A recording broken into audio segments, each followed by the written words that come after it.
Welcome back once again to howtocookgreatfood.com. If you haven't already, please click that button and subscribe to our channel. On the menu today, and as you can see there, we're going to make a spicy Ethiopian lentil dish, or Misir Wot.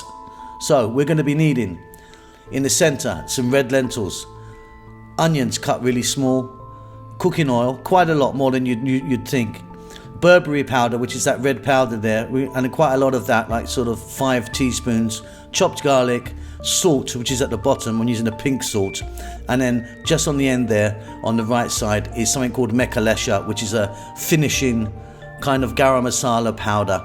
I'll leave a link for that. So in a dry pan, we're going to cook our onions, dry, no oil at this stage, for about 3 minutes. Now we're going to add the oil and the garlic, and you could use garlic and ginger if you wanted, and again we're going to go for another 3 minutes.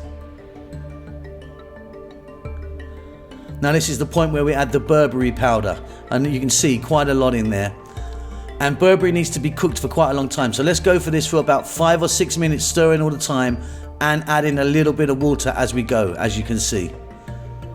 Now we're going to add in our cleaned, washed dal, and we're going to go for 5 minutes now, stirring all the time.